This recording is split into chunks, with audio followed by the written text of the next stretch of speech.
भक्तों राम राम राधे श्याम। भक्ति भावित रेणु रस्तोगी चैनल में मैं आपका स्वागत करती हूँ। तो आप सभी को नवरात्रों की हार्दिक शुभकामनाएं। तो पहले हमें क्या करनी है, ये हमारा मंदिर है तो हमें इसकी करनी है साज सज्जा। तो सबसे पहले हम क्या करेंगे, इन सभी भगवानों को दूसरी जगह पधार कर लेंगे हम यहाँ की साज सज्जा। तो यहाँ पर हमारी ये उमा पार्वती हैं, ये विद्या देवी सरस्वती हैं। तो इन सभी के आप दर्शन कर लीजिए। अब मैं इनको दूसरी जगह पधार दूंगी। और क्या करना है हमें, मैं मैया को यहाँ पर बीच में विराजमान कर लूँगी और इनको दूसरी चौकी पर, लड्डू गोपाल जी को मैं इनकी दूसरी चौकी पर वहाँ पर विराजमान कर दूंगी। और मैया के सीधे हाथ पर क्या करना है, हमने घट की स्थापना करनी है। तो मैया इधर बैठी हैं तो इनके सीधा हाथ ये पड़ेगा, तो यहाँ पर हम करेंगे घट की स्थापना। अब मैं राधा रानी को भी दूसरी जगह विराजमान कर देती हूँ और मैं बिछाती हूँ हमेशा लाल कपड़ा। तो यहाँ पर हम राधा रानी को विराजमान कर देंगे। इसी तरीके से लड्डू गोपाल जी को और सबको मैं यहीं पर विराजमान कर दूंगी। अब मैं मैया को भी दूसरी जगह विराजमान कर दूंगी। तो अब ये कर रही हूँ मैं मंदिर खाली, और इसको खाली करने के बाद मैं यहाँ पर बिछाती हूँ लाल कपड़ा। तो मेरे पास इस तरीके के कई पीस हैं, तो मैं हर बार बदल देती हूँ, कभी डार्क रेड कभी लाइट रेड। अब मैंने कर लिया है मंदिर खाली, तो मैं ये लाल कपड़ा हटा दूँगी और ये नया लाल वाला कपड़ा ये बिछाऊँगी मैं इस बार। तो अब करते हैं हम यहाँ मंदिर की साज सज्जा। अब मैं यहाँ कर लूँगी साज सज्जा। तो मैं और इसके बाद मैं सूखे कपड़े से पोंछ लूँगी, तो ये काफ़ी साफ़ हो जाएगा। तो मैं इस तरीके से सारा साफ़ कर लूँगी। अब मैं इसकी रूफ भी साफ़ कर लूँगी, ये भी सर्फ के उस पोंछे से, और इसके बाद मैं सूखे पोंछे से साफ़ कर दूँगी। तो ये मंदिर हो जाएगा क्लीन। तो इस तरीके से कितनी चमक आ गई है इसके अंदर, ये जो कालापन था ये सारा साफ़ हो जाएगा। अब ये बिल्कुल साफ़ हो गई है। इसी तरीके से मैं पूरा साफ़ कर लूँगी मंदिर।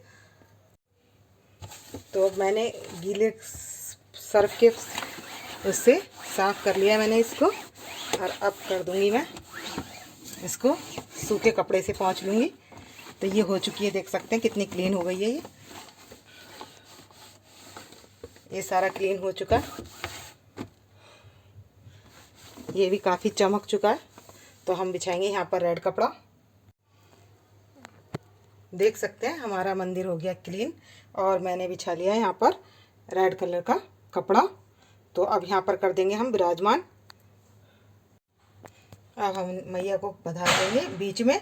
तो यहाँ सीधे हाथ पर जो मैंने ये जगह छोड़ी है, यहाँ पर करेंगे हम घट की स्थापना, यानी कि कलश की स्थापना। और यहाँ ज्वारे वगैरह रख देंगे। तो ये जो हमने करना है वो करना है मैया के सीधे हाथ की तरफ। तो मैया का सीधा हाथ इधर है, तो हम इस तरफ करेंगे कलश की स्थापना। अब मैं ये यहाँ इधर मेरी मैया बैठी हैं, और यहाँ पर हम ले लेंगे पीले चावल। तो यहाँ कोने में हम करेंगे कलश की स्थापना। तो ये पीले चावल लेकर क्या करेंगे, यहाँ पर बना लेंगे अष्टदल। तो मैं बना रही हूँ अष्टदल।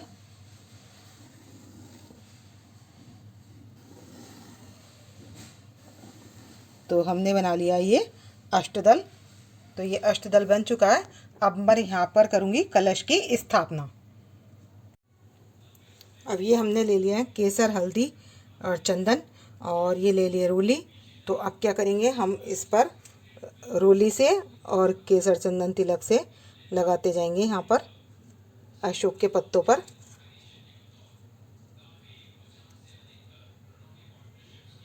रोली से लगाएंगे, फिर हम लगाएंगे चंदन से। तो मैं इस तरीके से पहले रोली से लगाऊंगी, फिर चंदन से लगाऊंगी। मैंने गले तक ले लिया पानी, इसमें मिला लिया गंगा जल, और अब डालेंगे हल्दी की गांठ, इलायची, सुपारी और एक का सिक्का। ये सब मैं इसमें डाल दूंगी।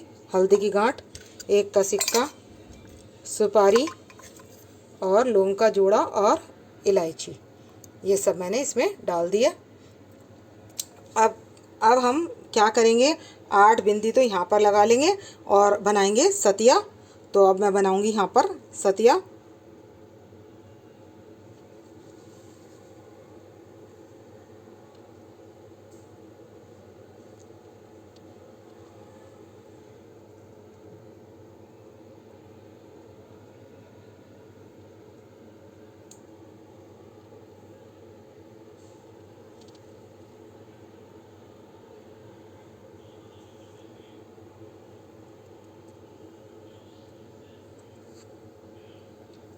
अब सतिया बना लिया। अब इसके बाद हम लगा लेंगे 2 इधर।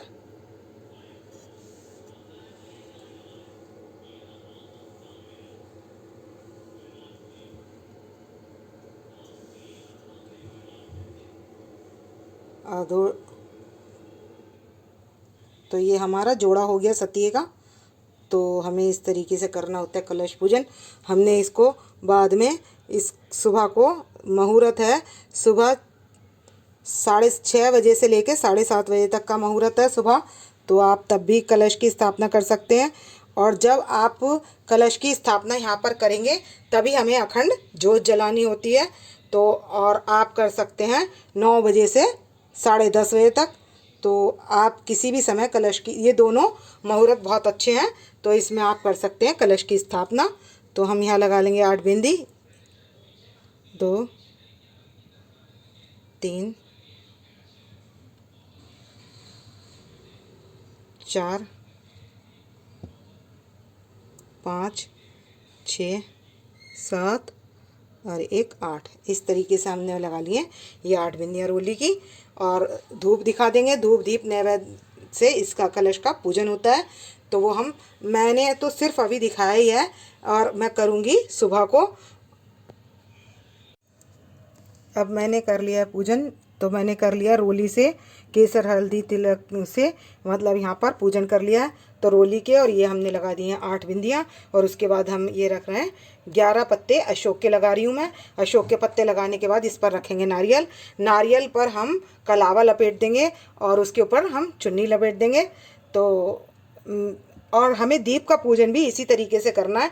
जो अखंड दीप लेंगे तो हम उसमें भी हम रोली से ऐसे ही बिंदियाँ लगा लेंगे और छींटा दे देंगे। और छींटा देने के बाद धूप दीप जो हम जलाएंगे वो दिखा देंगे। तो हमारा दीप का पूजन हो जाएगा। दीप का, घंटी का, शंख का हमें ऐसे ही पूजन करना है। तो शंख का भी मैं अभी बताती हूँ। अब ये मैंने 11 पत्ते लिए हैं, आप 5 भी ले सकते हैं। आम के पत्ते हों तो वो 5 7 11 आपका भाव है, आप जैसा भी लेना चाहें वैसे ले सकते हैं। तो इसको क्या करना है, जब हम इस पर गोला और विराजमान करेंगे अभी हम, और हमें लेने पान के 2 पत्ते। तो एक पान के अंदर सुपारी और लौंग रख के, वो तो हमें जैसे भेंट चढ़ानी होती है उसके हिसाब से नारियल और ये भेंट चढ़ाने का होता, और एक होता मैया के भोग का। अब जैसे ये शंख है हमारा, तो शंख पे क्या करेंगे, रोली से टीका लगा देंगे।